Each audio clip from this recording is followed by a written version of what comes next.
Hi friends, ಇದು ಮಸ್ತ್ ಮಗ ಚಾನೆಲ್ ನ ಇಂಟರ್ನ್ಯಾಷನಲ್ ಬುಲೆಟಿನ್ ಸುತ್ತು ಜಗತ್ತು. ನಾನು ಅಮರ್ ಪ್ರಸಾದ್. ಇರಾನ್ ಇಸ್ರೇಲ್ ನಡುವೆ ವಾರ್ ಮತ್ತೆ ಶುರುವಾಗಿದೆ. ಫಿಲಿಪೈನ್ಸ್ ಹಾಗೂ ಭಾರತದ ನೆರೆ ದೇಶ ಭೂತಾನ್ ನಲ್ಲಿ ಭಾರಿ ಭೂಕಂಪ ಆಗಿದೆ. ಪಾಕ್ ಮತ್ತು ಭಾರತದ ಅಣ್ವಸ್ತ್ರಗಳ ಕುರಿತು ಹೊಸ ರಿಪೋರ್ಟ್ ಹೊರಬಿದ್ದಿದೆ. ಭಾರತದ ಅಣ್ವಸ್ತ್ರಗಳ ಸಂಖ್ಯೆ ಹೆಚ್ಚಾಗಿರೋದು ಗೊತ್ತಾಗಿದೆ. ಎಲ್ಲವನ್ನ ನೋಡ್ತಾ ಹೋಗೋಣ. ಮೊದಲು ಫಿಲಿಪೈನ್ಸ್ ನಲ್ಲಿ ಆಗಿರೋ ಭೀಕರ ಭೂಕಂಪನದ ಬಗ್ಗೆ ನಿಮಗೆ ಮಾಹಿತಿಯನ್ನ ಕೊಟ್ಬಿಡ್ತೇವೆ. ಫಿಲಿಪೈನ್ಸ್ ನ ಮಿಂಡನಾವೋದಲ್ಲಿ ಸರಣಿ ಭೂಕಂಪ ಆಗಿದೆ. ಮನೆಗಳೆಲ್ಲ ಕುಸಿದು ಬಿದ್ದಿದ್ದು, ವಿದ್ಯುತ್ ಸಂಪರ್ಕ ಕಟ್ಟಾಗಿದೆ. ಜನ ಜೀವ ಉಳಿಸ್ಕೊಳ್ಳೋಕೆ ದಿಕ್ಕಾಪಾಲಾಗಿ ಓಡಿದ್ದಾರೆ. ಆರಂಭಿಕ ಮಾಹಿತಿ ಪ್ರಕಾರ ಕನಿಷ್ಠ 15 ಮಂದಿ ಪ್ರಾಣ ಕಳ್ಕೊಂಡಿದ್ದಾರೆ. 200ಕ್ಕೂ ಅಧಿಕ ಜನ ಗಾಯಗೊಂಡಿದ್ದಾರೆ. ಸಾವಿನ ಸಂಖ್ಯೆ ಏರಿಕೆ ಆಗ್ತಾನೆ ಇದೆ. ರಿಕ್ಟರ್ ಮಾಪಕದಲ್ಲಿ 7.8 ತೀವ್ರತೆಯ ಭೂಕಂಪ ದಾಖಲಾಗಿದೆ. ಇದಾದ ತಕ್ಷಣ ಮಿಂಡನಾವೋ ಕರಾವಳಿಯ 6 ಕಡೆಗಳಲ್ಲಿ ಅಪಾಯಕಾರಿ ಸುನಾಮಿ ಅಲೆಗಳು ಅಪ್ಪಳಿಸಿವೆ. ಸುಮಾರು 4.5 ಅಡಿ ಎತ್ತರದವರೆಗೆ ಸುನಾಮಿ ಅಲೆಗಳು ಎದ್ದಿರೋದು ದಾಖಲಾಗಿದೆ. ಕರಾವಳಿ ಭಾಗದ ಜನರನ್ನ ತಕ್ಷಣ ಸುರಕ್ಷಿತ ಸ್ಥಳಗಳಿಗೆ ಶಿಫ್ಟ್ ಮಾಡೋ ಕೆಲಸ ನಡೀತಾ ಇದೆ ಅಂತ ಫಿಲಿಪೈನ್ಸ್ ಅಧ್ಯಕ್ಷ ಫರ್ಡಿನಾಂಡ್ ಮಾರ್ಕೋಸ್ ಜೂನಿಯರ್ ತುರ್ತು ಕಾರ್ಯಾಚರಣೆಗೆ ಆದೇಶ ಕೊಟ್ಟಿದ್ದಾರೆ. ಇದರ ಬೆನ್ನಲ್ಲೇ ಮತ್ತೆ 6.1 ತೀವ್ರತೆಯ ಭೂಕಂಪ ಆಗಿದೆ. ಫಿಲಿಪೈನ್ಸ್ ಜೊತೆಗೆ ಇಂಡೋನೇಷಿಯಾ ಮತ್ತು ಮಲೇಷ್ಯಾದಲ್ಲೂ ಸುನಾಮಿ ಎಚ್ಚರಿಕೆ ಕೊಡಲಾಗಿದೆ. ನೆರೆಯ ಭೂತಾನ್ನಲ್ಲೂ ಕೂಡ ಭಾನುವಾರ ತಡರಾತ್ರಿ ಭೂಕಂಪ ಉಂಟಾಗಿದೆ. ರಿಕ್ಟರ್ ಮಾಪಕದಲ್ಲಿ 5.8 ತೀವ್ರತೆಯ ಕಂಪನ ದಾಖಲಾಗಿದೆ.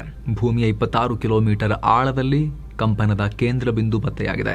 ಈಶಾನ್ಯ ಭಾರತದ ಹಲವು ಕಡೆ ಭೂಮಿ ಕಂಪಿಸಿದ ಅನುಭವ ಕೂಡ ಉಂಟಾಗಿದೆ. ಇದರಿಂದ ಅಸ್ಸಾಂ ಸೇರಿದ ಹಾಗೆ ಹಲವು ಕಡೆ ನಡುಕ ಉಂಟಾಗಿ ಜನ ತೀವ್ರ ಆತಂಕಗೊಂಡಿದ್ರು. ಆದ್ರೆ ಅದೃಷ್ಟವಶಾತ್ ಭಾರತದಲ್ಲಿ ಇದುವರೆಗೆ ಅಂತ ದೊಡ್ಡ ಹಾನಿ ಯಾವುದೂ ರಿಪೋರ್ಟ್ ಆಗಿಲ್ಲ. ಇನ್ನು ಇರಾನ್ ಮತ್ತು ಇಸ್ರೇಲ್ ನಡುವೆ ಮತ್ತೆ ಯುದ್ಧ ಶುರುವಾಗಿದೆ. ಹೊಸದಾಗಿ ಇರಾನ್ IRGC ಇಸ್ರೇಲ್ನ ಪ್ರಮುಖ ಏರ್ ಬೇಸ್ ಗಳನ್ನ ಟಾರ್ಗೆಟ್ ಮಾಡಿದೆ. ಅದರಲ್ಲೂ ರಮತ್ ಡೇವಿಡ್ ಏರ್ ಬೇಸ್ ಮೇಲೆ ನಿರಂತರವಾಗಿ ಮಿಸೈಲ್ ಅಟ್ಯಾಕ್ ಆಗಿದೆ. ದೇವರ ಮೇಲೆ ಭರವಸೆ ಇಟ್ಟು IRGC ಪಡೆಯ ವೀರ ಯೋಧರು ಈ ಆಪರೇಷನ್ ನಜರ್ ಅನ್ನ ಶುರು ಮಾಡಿದ್ದಾರೆ ಅಂತ ಇರಾನ್ ಹೇಳಿದೆ.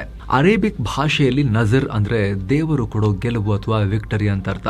ಅಲ್ಲದೆ ನೆವಾಟಿಮ್ ಮತ್ತು ಟೆಲ್ ನೋಫ್ ಏರ್ ಬೇಸ್ ಗಳನ್ನ ಇರಾನ್ ಟಾರ್ಗೆಟ್ ಮಾಡಿದೆ. ಇತ್ತ ಇಸ್ರೇಲ್ ಕೂಡ ಇರಾನ್ ದಾಳಿ ಬಗ್ಗೆ ಮಾಹಿತಿ ಕೊಟ್ಟಿದೆ. ಇರಾನ್ ಅಲೆಯಾಗಿ ಮಿಸೈಲ್ ಹಾರಿಸ್ತಾ ಇದೆ. ಟೆಲ್ ಅವ್ಯೂ, ಜೆರುಸಲೆಂ ಹಾಗೆ ಬೆರ್ಷೆಬಾಗಳನ್ನ ಟಾರ್ಗೆಟ್ ಮಾಡ್ತಾ ಇದೆ ಅಂತ ಇಸ್ರೇಲ್ ಸೇನೆ ಹೇಳಿದೆ. ನಾವು ಇರಾನ್ ನ ಎಲ್ಲಾ ಥ್ರೆಟ್ ಗಳನ್ನ ನಾಶ ಮಾಡ್ತಾ ಇದೀವಿ ಅಂತ ಇಸ್ರೇಲ್ ಸೇನೆ ಕ್ಲೇಮ್ ಮಾಡಿದೆ. ಏನು ಇಸ್ರೇಲ್ ಹೇಳಿಕೆಗೆ ದಕ್ಷಿಣ ಆಫ್ರಿಕಾದಲ್ಲಿರೋ ಇರಾನ್ ಎಂಬಸಿ ಇಸ್ರೇಲ್ ಕಾಲೆಳೆದಿದೆ. ಇಸ್ರೇಲ್ ಮೇಲೆ ಮಿಸೈಲ್ಸ್ ಮತ್ತು ಬಾಂಬ್ ಬೀಳ್ತಿರೋ ವಿಡಿಯೋವನ್ನ ಶೇರ್ ಮಾಡಿದ್ದಾರೆ. ಜೊತೆಗೆ ನೀವೇನೋ ಹೇಳ್ತಾ ಇದ್ರಲ್ಲ, ಎಲ್ಲಾ ಮಿಸೈಲ್ಸ್ ಅನ್ನ ಇಂಟರ್ಸೆಪ್ಟ್ ಮಾಡಿದೀವಿ ಅಂತ, ಇದೇನ್ ಮತ್ತೆ ಅನ್ನೋ ರೀತಿಯಲ್ಲಿ ಕ್ಯಾಪ್ಷನ್ ಹಾಕಿದ್ದಾರೆ. ಆಯ್ತಾ, ಇರಾನ್ ಬೆಂಬಲಿತ ಯೆಮೆನ್ನ ಹುತಿ ಬಂಡುಕೋರರು ಕೆಂಪು ಸಮುದ್ರದಲ್ಲಿ ಇಸ್ರೇಲ್ ಹಡಗುಗಳ ಓಡಾಟವನ್ನ ಬ್ಯಾನ್ ಮಾಡ್ತೀವಿ ಅಂತ ಹೇಳಿದ್ದಾರೆ. ಇಸ್ರೇಲ್ಗೆ ಲಿಂಕ್ ಇರೋ ಯಾವುದೇ ಹಡಗು ಈ ಮಾರ್ಗದಲ್ಲಿ ಬಂದ್ರೆ ಸಾಕು, ಅದರ ಮೇಲೆ ದಾಳಿ ಮಾಡ್ತೀವಿ ಅಂತ ಹುತಿಗಳು ವಾರ್ನಿಂಗ್ ಕೊಟ್ಟಿದ್ದಾರೆ. ಅತ್ತ ಟ್ರಂಪ್ ಮಾತು ಕೇಳದೆ ಇಸ್ರೇಲ್ ಇರಾನ್ ಮೇಲೆ ದಾಳಿ ಮಾಡಿದಕ್ಕೆ ಟ್ರಂಪ್ ರೊಚ್ಚಿಗೆದ್ದಿದ್ದಾರೆ. ನಾನು ಈಗಲೇ ನೆತನ್ಯಾಹುಗೆ ಕಾಲ್ ಮಾಡ್ತೀನಿ, ಇರಾನ್ ಮೇಲೆ ಮತ್ತೆ ಪ್ರತಿದಾಳಿ ಮಾಡಬೇಡಿ ಅಂತ ಬಿಬಿಗೆ ಹೇಳ್ತೀನಿ. ಆಲ್ರೆಡಿ ಇಸ್ರೇಲ್ ಒಂದು ಸಲ ಅಟ್ಯಾಕ್ ಮಾಡಿದೆ, ಇರಾನ್ ಕೂಡ ತನ್ನ ಕಡೆಯಿಂದ ಅಟ್ಯಾಕ್ ಮಾಡಿದೆ. ಸಮ ಆಯ್ತು, ಸ್ಟಾಪ್ ಮಾಡಿ, ನಮಗೆ ಮತ್ತೊಂದು ಸ್ಟ್ರೈಕ್ ಬೇಕಾಗಿಲ್ಲ ಅಂತ ಟ್ರಂಪ್ ಹೇಳಿದ್ದಾರೆ. ಆದ್ರೆ ಇರಾನ್ ಮತ್ತಷ್ಟು ದಾಳಿ ಬೆದರಿಕೆಯನ್ನ ಒಡ್ತಾನೆ ಇದೆ. ಸೀಸ್ ಫೈರ್ ಹಾಗೂ ಮಾತುಕತೆ ಹೆಸರಲ್ಲಿ ನೀವು ಪದೇ ಪದೇ ದಾಳಿ ಮಾಡ್ತಾನೆ ಇದ್ದೀರಾ, ನಾವ್ ಇದಕ್ಕೆ ಅವಕಾಶ ಕೊಡಲ್ಲ, ಉತ್ತರ ಕೊಡ್ತಾ ಇದೀವಿ ಅಷ್ಟೇ ನಾವು ಅಂತ ಹೇಳಿದೆ. ಇರಾನ್ ಹೇಳ್ತಿರೋದು, ಬರೀ ನೀವು ನಮ್ಮ ಮೇಲೆ ದಾಳಿ ಮಾಡೋದು ನಿಲ್ಸಿದ್ರೆ ಸಾಕಾಗಲ್ಲ, ನಮ್ಮ ಮಿತ್ರರು, ನಮ್ಮ ದೋಸ್ತುಗಳು, ನಮ್ಮ ಮರಿಗಳು ಲೆಬನಾನ್ನಲ್ಲಿ, ಯೆಮೆನ್ನಲ್ಲಿ, ಇರಾಕ್ನಲ್ಲಿ ಎಲ್ಲ ಇದಾರಲ್ಲ, ಅವ್ರದ್ದು ಸಿರಿಯಾದಲ್ಲಿ ಇರಾನ್ ಸಾಕಿರೋ ಪ್ರಾಕ್ಸಿಗಳು, ಅವ್ರ ಮೇಲೂ ದಾಳಿ ಮಾಡಂಗಿಲ್ಲ ಅನ್ನೋದು ಅವ್ರ ಆಗ್ರಹ. ಆದರೆ ಇಸ್ರೇಲ್ ಬೇರೋತಿಗೆ ಹೊಡೆದ ತಕ್ಷಣ ಲೆಬನಾನ್ನಲ್ಲಿ ಇರಾನ್ ಅಟ್ಯಾಕ್ ಶುರು ಮಾಡಿದೆ. ಇರಾನ್ ಮೇಲೆ ಇಸ್ರೇಲ್ ಕೂಡ ಅಟ್ಯಾಕ್ ಶುರು ಮಾಡಿದೆ. ಮತ್ತೊಂದ್ ಕಡೆ ಇರಾನ್ ಏನ್ ಹೇಳಿದೆ ಅಂದ್ರೆ, ಅಮೆರಿಕ ಇದ್ರಲ್ಲಿ ನಾವು ಪಾಲ್ಗೊಳ್ಳಲ್ಲ ಅಂತ ಹೇಳ್ತಾ ಇದೆ. ನಾವು ಹಂಗೆಲ್ಲ ನೋಡಲ್ಲ, ನೀವು ಇಸ್ರೇಲ್ನ ಮುಂದಿಟ್ಕೊಂಡು ನಾಟಕ ಮಾಡಿದ್ರೆ ಇಸ್ರೇಲ್ ದಾಳಿ ಮಾಡಿದ್ರು ಕೂಡ ನೀವೇ ಹೊಣೆ.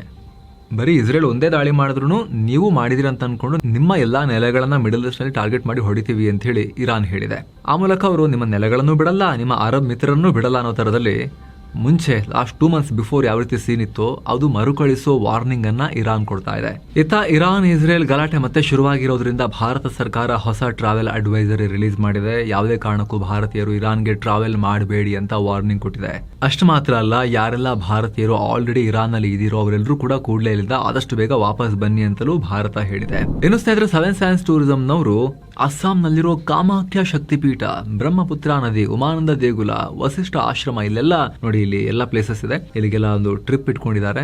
ಎಲ್ಲವನ್ನ ಒಳಗೊಂಡ ಪ್ಯಾಕೇಜ್ ಇದು, ಬೇರೆ ಎಕ್ಸ್ಟ್ರಾ ಏನು ನಿಮಗೆ ಖರ್ಚಾಗಲ್ಲ. ಕಾಲ್ ಮಾಡಿ ಬುಕ್ ಮಾಡಿಕೊಂಡು ಆಸಕ್ತರು ಹೋಗಿ ಬರ್ಬೋದು. ಇರಾನ್ನ ಸುಪ್ರೀಂ ಲೀಡರ್ ಮುಜ್ತಬಾ ಖಾಮೆನಿ ಈಗ ಎಲ್ಲಿದ್ದಾರೆ ಅನ್ನೋದು ಈಗ ದೊಡ್ಡ ಪ್ರಶ್ನೆಯಾಗಿದೆ. ಇದರ ಮಧ್ಯೆ ಟ್ರಂಪ್, ಆತ ಎಲ್ಲಿದ್ದಾನೆ ಅಂತ ನನಗೆ ಗೊತ್ತಿರೋ ಚಾನ್ಸಸ್ ಇದೆ ಅಂತ ವಿಚಿತ್ರವಾಗಿರೋ ಹೇಳಿಕೆ ಕೊಟ್ಟಿದ್ದಾರೆ.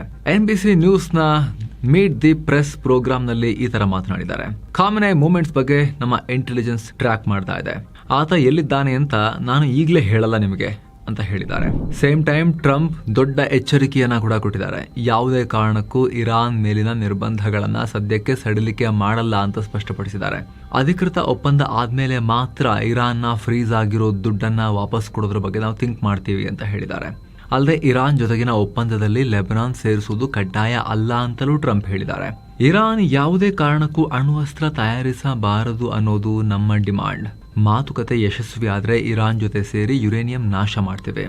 ಮಾತುಕತೆ ಫೇಲ್ ಆದ್ರೆ ದಾಳಿ ಮಾಡ್ತೀವಿ ಅವ್ರ ಮೇಲೆ ಅಂತ ಟ್ರಂಪ್ ಹೇಳಿಕೆ ಕೊಟ್ಟಿದ್ದಾರೆ. ಇದೇ NBC ನ್ಯೂಸ್ ನ ಮೀಟ್ ದಿ ಪ್ರೆಸ್ ಇಂಟರ್ವ್ಯೂನಲ್ಲಿ ಆಂಕರ್ ಜೊತೆ ಜಗಳಾಡಿ ಮೈಕ್ ಕಿತ್ತು ಬಿಸಾಕಿ ಟ್ರಂಪ್ ಅರ್ಧಕ್ಕೆ ಎದ್ದು ಹೋಗಿದ್ದಾರೆ. 2020 ಎಲೆಕ್ಷನ್ ನಲ್ಲಿ ಮೋಸ ಮತ್ತು ಕ್ಯಾಲಿಫೋರ್ನಿಯಾದ ವೋಟ್ ಕೌಂಟಿಂಗ್ ವಿಚಾರದಲ್ಲಿ ಗಲಾಟೆ ಆಗಿದೆ. ಮಾಜಿ ಅಧ್ಯಕ್ಷ ಜೋ ಬೈಡೆನ್ ಹಾಗೂ ಅವರ ಟೀಮ್ ಅಮಾಯಕರನ್ನ ಜೈಲಿಗೆ ಕಳಿಸಿದ್ದಾರೆ ಅಂತ ಹೇಳಿ ಟ್ರಂಪ್ ತಮ್ಮ ಬೆಂಬಲಿಗರೆಲ್ಲ ಅಮಾಯಕರು ಅಂತ ಹೇಳಿ ಸ್ಟೇಟ್ಮೆಂಟ್ ಕೊಟ್ಟರು. ಮೀಡಿಯಾದವರನ್ನ ಫೇಕ್ ನ್ಯೂಸ್ನವ್ರು ನೀವು ಭ್ರಷ್ಟರು ಅಂತ ಬೈದ್ರು. ಆಗ ಆಂಕರ್ ಈ ರೀತಿ ಹೇಳಕ್ ನಿಮ್ ಬಳಿ ಸಾಕ್ಷ್ಯ ಇಲ್ಲ ಅಂತ ಹೇಳಿ ಪದೇ ಪದೇ ಅದನ್ನ ಹೈಲೈಟ್ ಮಾಡೋದು. ಸಾಕ್ಷ್ಯ ಇಲ್ಲ, ನೀವು ಹೇಳ್ತಿರೋದಕ್ಕೆ ಆಧಾರ ಇಲ್ಲ ಅಂತ. ಅದಕ್ಕೆ ರೊಚ್ಚಿಗೆದ್ದು ಟ್ರಂಪ್ ಈ ರೀತಿ ಬಿಸಾಕ್ಬಿಟ್ಟು ಹೋಗಿದ್ದಾರೆ. ಇನ್ನು ಪಾಕಿಸ್ತಾನ ಆಕ್ರಮಿತ ಕಾಶ್ಮೀರದಲ್ಲಿ ಮೂಲ ಸೌಕರ್ಯ ಮತ್ತು ಮಾನವ ಹಕ್ಕುಗಳ ವಿಚಾರವಾಗಿ ಭಾರೀ ಗಲಾಟೆ ನಡೀತಾ ಇದೆ. ಕಳೆದ ವಾರ ಪಾಕ್ ಸರ್ಕಾರ ಜಮ್ಮು ಕಾಶ್ಮೀರ ಜಂಟಿ ಅವಾಮಿ ಕ್ರಿಯಾ ಸಮಿತಿಯನ್ನ ಬ್ಯಾನ್ ಮಾಡಿತ್ತು. ಇವರು ಉಗ್ರರು ಅಂತ ಲೇಬಲ್ ಮಾಡಿದ್ರು. ಇಷ್ಟಾದರೂ ಕೂಡ ಪ್ರತಿಭಟನೆ ನಿಂತಿಲ್ಲ. ಮಂಗಳವಾರ ಇಡೀ ಪ್ರದೇಶ ಬಂದ್ ಮಾಡೋಕೆ ಕರೆ ಕೊಟ್ಟಿದ್ದಾರೆ. ಇನ್ನು ಗಲಾಟೆಯಲ್ಲಿ ಇದುವರೆಗೆ 4 ಪೊಲೀಸರು ಮೃತಪಟ್ಟಿದ್ದಾರೆ. 20 ಜನರಿಗೆ ಗಾಯಗಳಾಗಿವೆ. ಡಜನ್ ಗಟ್ಟಲೆ ಪ್ರತಿಭಟನಾಕಾರರನ್ನ ಅರೆಸ್ಟ್ ಮಾಡಲಾಗಿದೆ. ಸಿಚುವೇಶನ್ ಕಂಟ್ರೋಲ್ ಮಾಡೋಕೆ 14,000ಕ್ಕೂ ಅಧಿಕ ಹೆಚ್ಚುವರಿ ಪಾಕ್ ಭದ್ರತಾ ಸಿಬ್ಬಂದಿಯನ್ನ POKಗೆ ಕಳಿಸಿಕೊಡಲಾಗಿದೆ. ಇದೇ ಟೈಮ್ನಲ್ಲಿ ಅಲ್ಲಿ ಇಂಟರ್ನೆಟ್ ಕಂಪ್ಲೀಟ್ ಶಟ್ ಡೌನ್ ಮಾಡಲಾಗಿದೆ. ಇನ್ನು POKನಲ್ಲಿ ನಡೀತಾ ಇರೋ ದೌರ್ಜನ್ಯದ ಬಗ್ಗೆ ಬ್ರಿಟನ್ ಪಾರ್ಲಿಮೆಂಟರಿ ಗ್ರೂಪ್ ಕಳವಳ ವ್ಯಕ್ತಪಡಿಸಿದೆ. ಅಲ್ಲಿ ಭಾರಿ ಪ್ರತಿಭಟನೆ ಆಗ್ತಾ ಇದೆ. ಇಂಟರ್ನೆಟ್ ಎಲ್ಲ ಕಟ್ ಮಾಡ್ತಿದ್ದಾರೆ, ಮನಬಂದಂತೆ ಅರೆಸ್ಟ್ ಮಾಡ್ತಿದ್ದಾರೆ. ಇದು ಸರಿಯಲ್ಲ ಅಂತ ಕಾಶ್ಮೀರದ all party parliamentary group chairman ಹಾಗೂ MP ಇಮ್ರಾನ್ ಹುಸೇನ್ 30 ಸದಸ್ಯರ ಸೈನ್ ಇರೋ ಲೆಟರ್ ಅನ್ನ ಕೂಡ UK ಫಾರಿನ್ ಆಫೀಸ್ಗೆ ಕಳಿಸಿದ್ದಾರೆ. ಸಿಚುವೇಶನ್ ಬಗ್ಗೆ UK ಸರ್ಕಾರದ ಅಸೆಸ್ಮೆಂಟ್ ಏನು? ಅಲ್ಲಿ ಸಿಕ್ಕಾಕೊಂಡಿರೋ ಪ್ರಜೆಗಳಿಗೋಸ್ಕರ ಬ್ರಿಟನ್ ಏನಾದರೂ ಹೆಲ್ಪ್ ಮಾಡುತ್ತಾ? ರಾಜತಾಂತ್ರಿಕವಾಗಿ ಗಲಾಟೆ ಸಾಲ್ವ್ ಮಾಡೋಕೆ ಏನ್ ಸ್ಟೆಪ್ಸ್ ತಗೊಳ್ತಾ ಇದ್ದೀರಾ ಅಂತೆಲ್ಲ ಪ್ರಶ್ನೆ ಮಾಡಿದ್ದಾರೆ. ಭಾರತ ಮತ್ತು ಪಾಕಿಸ್ತಾನ ಹೊಸ ಬಗೆಯ ನ್ಯೂಕ್ಲಿಯರ್ ಡೆಲಿವರಿ ಸಿಸ್ಟಮ್ಗಳನ್ನ ಡೆವಲಪ್ ಮಾಡ್ತೇವೆ ಅಂತ ಸಿಪ್ರಿ ಅಥವಾ Stockholm International Peace Research Institute report ಮಾಡಿದೆ. 2 ರಾಷ್ಟ್ರಗಳು ಒಂದೇ ಬ್ಯಾಲಿಸ್ಟಿಕ್ ಮಿಸೈಲ್ನಲ್ಲಿ ಮಲ್ಟಿಪಲ್ ವಾರ್ ಹೆಡ್ಗಳನ್ನ ಕೊಂಡೊಯ್ಯೋ MIRV ಟೆಕ್ನಾಲಜಿ ಮೇಲೆ ಕೆಲಸ ಮಾಡ್ತಾ ಇವೆ. ಜನವರಿ 2026 ಲೆಕ್ಕಾಚಾರದ ಪ್ರಕಾರ ಭಾರತ, ಚೈನಾ ತಮ್ಮ ಅಣ್ವಸ್ತ್ರಗಳನ್ನ ಅಥವಾ ನ್ಯೂಕ್ಲಿಯರ್ ಸ್ಟಾಕ್ ಅನ್ನ ಹೆಚ್ಚು ಮಾಡಿಕೊಂಡಿವೆ ಅಂತಲೂ ಈ ರಿಪೋರ್ಟ್ ಹೇಳಿದೆ. ಅದರಲ್ಲೂ ಚೈನಾ ತನ್ನ ನ್ಯೂಕ್ಲಿಯರ್ ಸ್ಟಾಕ್ ಅನ್ನ ಸ್ಫೋಟಕಗಳ ಸಂಖ್ಯೆಯನ್ನ 600ರಿಂದ 620ಕ್ಕೆ ಏರಿಸಿಕೊಂಡಿದೆ. ಭಾರತದ ಬಳಿ ಕಳೆದ ವರ್ಷ 180 ನ್ಯೂಕ್ಲಿಯರ್ ಸ್ಫೋಟಕಗಳು ಇದ್ವು. ಈಗ ಅದು 190ಕ್ಕೆ ಏರಿಕೆಯಾಗಿದೆ. ಪಾಕಿಸ್ತಾನದ ಹತ್ರ 170 ಸ್ಫೋಟಕಗಳಿದ್ದು ಸದ್ಯಕ್ಕೆ ಸ್ಟೇಬಲ್ ಆಗಿದೆ. ಆದರೆ ಮುಂದಿನ 10 ವರ್ಷಗಳಲ್ಲಿ ಪಾಕ್ ಕೂಡ ಅಣ್ವಸ್ತ್ರಗಳನ್ನ ಭಾರಿ ಪ್ರಮಾಣದಲ್ಲಿ ಹೆಚ್ಚು ಮಾಡೋಕೆ ಪ್ಲಾನ್ ಮಾಡಿರೋ ಸಾಧ್ಯತೆ ಇದೆ ಅಂತ ಸಿಪ್ರಿ ಹೇಳಿದೆ. ಮತ್ತೊಂದು ಕಡೆ ಭಾರತ 3 ಕಡೆಯಿಂದ ನೆಲ, ಜಲ, ಆಕಾಶ 3 ಕಡೆಯಿಂದಲೂ ನ್ಯೂಕ್ಲಿಯರ್ ದಾಳಿ ಮಾಡಬಲ್ಲ ನ್ಯೂಕ್ಲಿಯರ್ ಟ್ರಯಾಡ್ ಅನ್ನ ಇನ್ನೂ ಸ್ಟ್ರಾಂಗ್ ಮಾಡ್ಕೊಳ್ತಿದೆ. ಸದ್ಯದ ಅಂದಾಜಿನ ಪ್ರಕಾರ ಭಾರತ ಈಗ ಒಂದೇ ಒಂದು SSBN ಸಬ್ಮರೀನ್ ನಲ್ಲಿ ಸ್ವಲ್ಪ ನ್ಯೂಕ್ಲಿಯರ್ ವಾರ್ ಹೆಡ್ಗಳನ್ನ ಇಟ್ಟು ಪ್ಯಾಟ್ರೋಲಿಂಗ್ ಮಾಡ್ತಿರಬಹುದು ಸದ್ಯಕ್ಕೆ ಅಂತ ಸಿಪ್ರಿ ಅಂದಾಜು ಮಾಡಿದೆ. ಅಲ್ಲದೆ ಭಾರತ ಕಳೆದ 10 ವರ್ಷಗಳಿಂದ ಚೀನಾವನ್ನೇ ಟಾರ್ಗೆಟ್ ಆಗಿಟ್ಕೊಂಡು ಲಾಂಗ್ ರೇಂಜ್ ಆಯುಧಗಳನ್ನ ರೆಡಿ ಮಾಡ್ತಿದೆ. ಇನ್ನು ಪಾಕಿಸ್ತಾನದ ರೈವಲ್ರಿ ಕೂಡ ಭಾರತದ ಪ್ಲಾನಿಂಗ್ ಮೇಲೆ ಪ್ರಭಾವ ಬೀರ್ತಾ ಇದೆ ಅಂತ ಸಿಪ್ರಿ ಹೇಳಿದೆ. ಪಾಕಿಸ್ತಾನದ ಲ್ಯಾಂಡ್ ಮತ್ತು ಏರ್ ಕೆಪಾಸಿಟಿ ಚೆನ್ನಾಗಿ ಎಸ್ಟಾಬ್ಲಿಷ್ ಆಗಿದೆ. ಆದ್ರೆ ಅವರು 2 ಕಡೆಯಿಂದ ಅಣುದಾಳಿ ಮಾಡೋಕಷ್ಟೇ ಶಕ್ತರಿದ್ದಾರೆ. ಸಮುದ್ರದ ಮೂಲಕ ಅಣುದಾಳಿ ಮಾಡುವ ಕೆಪಾಸಿಟಿ, ಸಬ್ಮರೀನ್ ಮೂಲಕ ಫೈರ್ ಮಾಡೋ ಕೆಪಾಸಿಟಿ ಇನ್ನು ಡೆವಲಪ್ಮೆಂಟ್ ಮತ್ತು ಟೆಸ್ಟಿಂಗ್ ಹಂತದಲ್ಲಿದೆ. ಅದರಲ್ಲಿ ಪಾಕಿಸ್ತಾನ ಫುಲ್ ವೀಕ್ ಅಂತ ಸಿಪ್ರಿ ಹೇಳಿದೆ. ಇನ್ನು ಪ್ರಪಂಚದಾದ್ಯಂತ ಎಷ್ಟು ಅಣ್ವಸ್ತ್ರಗಳಿರ್ತಾವೆ, ಸ್ಫೋಟಕಗಳು ಅನ್ನೋ ಪ್ರಶ್ನೆಗೆ ಜನವರಿ 2026 ಹೊತ್ತಿಗೆ ಒಟ್ಟು 12,187 ಅಣು ಸಿಡಿತಲೆಗಳಿದಾವೆ. ಅದರಲ್ಲಿ 9,745 ಮಿಲಿಟರಿ ಸ್ಟಾಕ್ ನಲ್ಲಿದ್ರೆ 4,012 ವಾರ್ ಹೆಡ್ಗಳನ್ನ ಆಲ್ರೆಡಿ ಮಿಸೈಲ್ ಮತ್ತು ಏರ್ಕ್ರಾಫ್ಟ್ಗಳಲ್ಲಿ ಡಿಪ್ಲಾಯ್ ಮಾಡಿ ಅಟ್ಯಾಚ್ ಮಾಡಿ ರೆಡಿ ಇಟ್ಕೊಂಡಿದ್ದಾರೆ. 2,100ರಿಂದ 2,200 ವಾರ್ ಹೆಡ್ಗಳನ್ನ ಹೈ ಆಪರೇಷನಲ್ ಅಲರ್ಟ್ ನಲ್ಲಿ ಇಡಲಾಗಿದೆ. ಇದರಲ್ಲಿ ಹೆಚ್ಚಾಗಿ ಅಮೆರಿಕ ಮತ್ತು ರಷ್ಯಾ ಇದ್ವು. ಆದ್ರೆ ಈಗ ಚೈನಾ, ಭಾರತ ಕೂಡ ಆಗಾಗ ವಾರ್ ಹೆಡ್ಗಳನ್ನ ಹೈ ಅಲರ್ಟ್ ನಲ್ಲಿ ಇಡೋಕೆ ಶುರು ಮಾಡಿವೆ ಅಂತ ಸಿಪ್ರಿ ಹೇಳಿದೆ. ಸ್ನೇಹಿತರೆ, ಈಗ ಪ್ರಪಂಚದಲ್ಲಿ MIRV ಅಂದ್ರೆ ಮಲ್ಟಿಪಲ್ ಇಂಡಿಪೆಂಡೆಂಟ್ಲಿ ಟಾರ್ಗೆಟಬಲ್ ರೀ ಎಂಟ್ರಿ ವೆಹಿಕಲ್, ಈ ಟೆಕ್ನಾಲಜಿ ಬಗ್ಗೆ ಬಹಳ ಚರ್ಚೆ ನಡೀತಾ ಇದೆ. China, France, Russia, UK, America ಮತ್ತು ಭಾರತದ ಹತ್ರ ಆಲ್ರೆಡಿ ಈ ಟೆಕ್ನಾಲಜಿ ಇದೆ. ಇದರಲ್ಲಿ ಒಂದೇ ರಾಕೆಟ್ ಅನ್ನ ಫೈರ್ ಮಾಡೋ ಮೂಲಕ, ಮಿಸೈಲ್ ಫೈರ್ ಮಾಡೋ ಮೂಲಕ ಶತ್ರು ರಾಷ್ಟ್ರದ ಮೇಲೆ ಹೋದ್ಮೇಲೆ ಅದರ ತುದಿಯಿಂದ, ಅದರ ಪೇಲೋಡ್ ಇಂದ 10 ಇತರ ಮರಿ ರಾಕೆಟ್ಗಳು ಸಪರೇಟ್ ಆಗಿ ಅವುಗಳ ತುದಿಯಲ್ಲಿ ಸಪರೇಟ್ ಆಗಿ ಅಣ್ವಸ್ತ್ರ ಅಥವಾ ಸಾಂಪ್ರದಾಯಿಕ ಸ್ಫೋಟಕವನ್ನು ಇಟ್ಕೊಂಡು ಇಂಡಿಪೆಂಡೆಂಟ್ ಆಗಿ ಪ್ರತ್ಯೇಕ ಟಾರ್ಗೆಟ್ಗಳನ್ನು ಹೋಗಿ ಹೊಡೆಯುವ ಸಾಮರ್ಥ್ಯ ಅವುಗಳಿಗಿರುತ್ತೆ. ಶತ್ರು ಒಂದು ಮಿಸೈಲ್ ಬಂತು ಅಂತ ಹೇಳಿ ಅದನ್ನು ಎಂಗೇಜ್ ಆಗಕ್ಕೆ ಟ್ರೈ ಮಾಡ್ತಿರೋ ಟೈಮ್ನಲ್ಲಿ ಇದ್ದಕ್ಕಿದ್ದ ಹಾಗೆ ತಲೆ ಮೇಲ್ಗಡೆ ಅದು 10 ಸಪರೇಟ್ ಮಿಸೈಲ್ ಆಗಿ 10 ಬೇರೆ ಬೇರೆ ದಿಕ್ಕಲ್ಲಿ ಬೇರೆ ಬೇರೆ ಟಾರ್ಗೆಟನ್ನು ಹೊಡೆಯೋಕ್ಕೆ ಸಪರೇಟ್ ಆಗಿ ಮತ್ತೆ ಅಪ್ರೋಚ್ ಶುರು ಮಾಡಿದ್ರೆ ಅವುಗಳನ್ನು ತಡೆಯೋದು ತುಂಬಾ ಕಷ್ಟ ಆಗುತ್ತೆ. ಏನೋ ಭಾರತದ ಮೇಲಿನ ಸ್ಯಾಟಲೈಟ್ ಕಣ್ಗಾವಲನ್ನ ಪಾಕ್ ಗಣನೀಯ ಪ್ರಮಾಣದಲ್ಲಿ ಹೆಚ್ಚಿಸಿದೆ ಅಂತ ವರದಿಯಾಗಿದೆ. ಕಳೆದ ಬರೀ 16 ತಿಂಗಳಲ್ಲಿ ಪಾಕಿಸ್ತಾನ 6 ಅರ್ತ್ ಅಬ್ಸರ್ವೇಷನ್ ಅಂದ್ರೆ ಸ್ಪೈ ಸ್ಯಾಟಲೈಟ್ ಗಳನ್ನ ಲಾಂಚ್ ಮಾಡಿ ಭಾರತದ ಮೇಲೆ ಕಣ್ಣಿಟ್ಟಿದೆ. ಜನವರಿ 2025ರಿಂದ ಜೂನ್ 2026 ಒಳಗಡೆ ಉಡಾವಣೆಯಾದ ಈ ಸ್ಯಾಟಲೈಟ್ಗಳು ಕನಿಷ್ಠ 2 ದಿನಕ್ಕೊಮ್ಮೆ ಇಡೀ ಭಾರತದ ಮ್ಯಾಪಿಂಗ್ ಮಾಡ್ತಿವೆ. ಜೊತೆಗೆ ಚೈನಾ, ಇರಾನ್ ಮತ್ತು ಹಿಂದೂ ಮಹಾಸಾಗರದಲ್ಲಿ ಓಡಾಡೋ ನಮ್ಮ ನೇವಲ್ ಮತ್ತು ಕಮರ್ಷಿಯಲ್ ಹಡಗುಗಳ ಮೇಲೂ ಕೂಡ ಕಣ್ಣಿಟ್ಟಿವೆ. ಈ ಸ್ಯಾಟಲೈಟ್ಗಳು ನಮ್ಮ ಮಿಲಿಟರಿ ಮೂವ್ಮೆಂಟ್ಸ್ ಅನ್ನ ರಿಯಲ್ ಟೈಮ್ ಟ್ರ್ಯಾಕ್ ಮಾಡೋದಲ್ಲದೆ ಬಚ್ಚಿಟ್ಟಿರೋ ಶಸ್ತ್ರಾಸ್ತ್ರಗಳನ್ನ ಕ್ಲಿಯರ್ ಆಗಿ ಪತ್ತೆ ಹಚ್ಚೋ ಕೆಪಾಸಿಟಿಯನ್ನ ಹೊಂದಿವೆ ಅಂತ ರಿಪೋರ್ಟ್ ಹೇಳಿದೆ. 1961ರಲ್ಲಿ ಶುರುವಾದ ಪಾಕಿಸ್ತಾನದ ಸುಪಾರ್ಕೋ ಸ್ಪೇಸ್ ಏಜೆನ್ಸಿ ಇದುವರೆಗೂ ಲಾಂಚ್ ಮಾಡಿರೋದೇ 15 ಸ್ಯಾಟಲೈಟ್ಗಳು. ಅದರಲ್ಲಿ 6 ಸ್ಯಾಟಲೈಟ್ಗಳನ್ನ ಈ 16 ತಿಂಗಳಲ್ಲೇ ಲಾಂಚ್ ಮಾಡಿದೆ. ಎಲ್ಲದಕ್ಕೂ ಚೀನಾದ ಬೆಂಬಲ ಮತ್ತು ಹೆಲ್ಪ್ ತಗೊಂಡು. ಜೊತೆಗೆ ಚೈನಾ ತಾನು ಖುದ್ದಾಗಿ ತನ್ನ ಸ್ಯಾಟಲೈಟ್ಗಳ ಮೂಲಕವೂ ಪಾಕಿಸ್ತಾನಕ್ಕೆ ಡೇಟಾ ಶೇರಿಂಗ್ ಮೂಲಕ ಹೆಲ್ಪ್ ಮಾಡ್ತಿದೆ. ಇಂಥ ಟೈಮ್ನಲ್ಲಿ ನಮ್ಮ ಇಸ್ರೋ ಮಾತ್ರ ಕಳೆದ 1-2 ವರ್ಷಗಳಲ್ಲಿ ನಿರಂತರವಾಗಿ ಫೇಲ್ಯೂರ್ ಅನ್ನ ಫೇಸ್ ಮಾಡ್ತಿದೆ. ಇದು ಸ್ವಲ್ಪ ಭಾರತಕ್ಕೆ ಆತಂಕದ ವಿಚಾರ.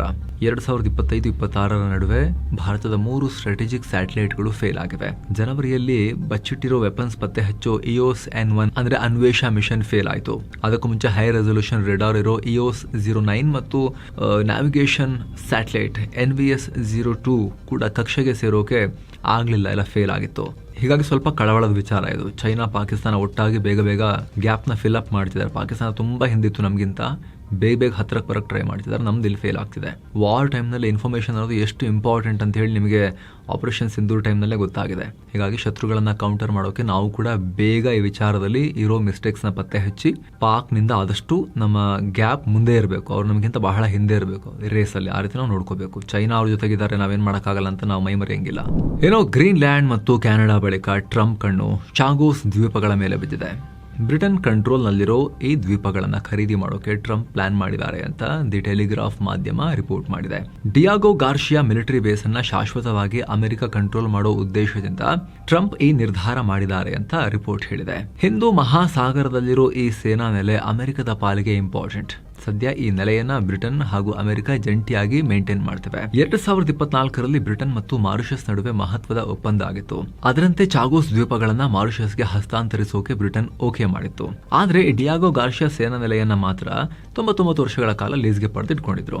ಆದ್ರೆ ದ್ವೀಪದ ಒಡೆತನ ಮಾರಿಷಸ್ ಪಾಲಾದ್ರೆ ಫ್ಯೂಚರ್ ನಲ್ಲಿ ನಮಗೆ ಅಪಾಯ ಇದೆ ಅಂತ ಹೇಳಿ ಟ್ರಂಪ್ ಇದನ್ನ ವಿರೋಧಿಸ್ತಾ ಇದ್ದಾರೆ. ಹೀಗಾಗಿ ಗುತ್ತಿಗೆ ಎಲ್ಲ ಬೇಡ, ದ್ವೀಪವನ್ನ ಖರೀದಿ ಮಾಡಿ ನಮ್ಮ ಕಂಟ್ರೋಲ್ ಅಲ್ಲಿ ಫುಲ್ ಇಟ್ಕೊಂಡ್ಬಿಡೋಣ ಅಂತ ಟ್ರಂಪ್ ಹೊರಟಿದ್ದಾರೆ.